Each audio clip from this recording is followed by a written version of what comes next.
Yeah, I would say that, what we liked on the fiscal deficit number is that the finance minister has targeted it to be 40 basis points lower than what we had in March 14. I think half a point reduction trajectory is the correct way to approach this.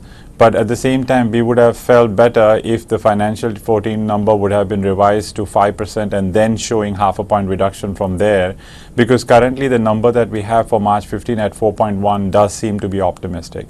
The two areas in which it does seem to be optimistic is, first is tax revenue growth assumption is quite high. If you see the breakup of tax revenue growth, each and every line item of gross tax revenue, whether it's customs or whether it's excise or whether it's services, it looks like the number is quite high than what is possibly achievable. At the same time, the non-tax revenue number seems to be slightly optimistic too. There is a significantly high assumption of dividend receipts from RBI and nationalized banks, which we think was probably a tad too bit optimistic too. So we think 4.1% is probably an optimistic number, and we are expecting fiscal deficit still to be at 4.5% for March 15.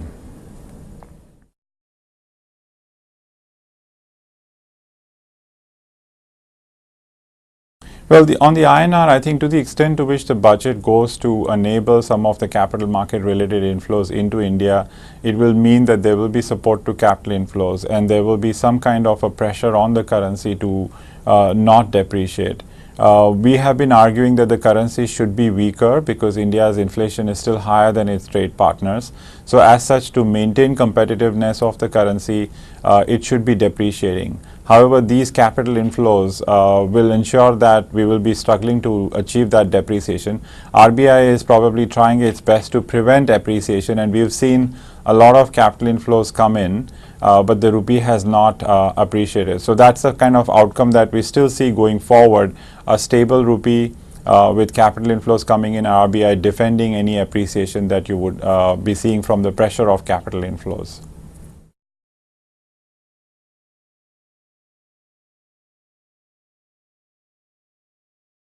Well, I think the budget in general is supportive of a stable interest rate environment. Two things in the budget which matter for interest rates. One is that we have heard the commitment from the finance minister to reduce the fiscal deficit by 40 basis points, which in turn would mean that the pressure on market borrowing on the interest rates would be more manageable.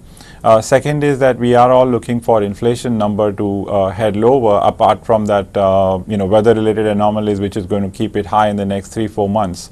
And as inflation continues to move on the downward trajectory, that would be the other factor that should support inflation rates to be relatively stable. Mind you, we are not expecting a significant decline in the interest rates because we are expecting the real rates to be built up as inflation decelerates. So stable interest rate environment is what I would say is supportive in the budget.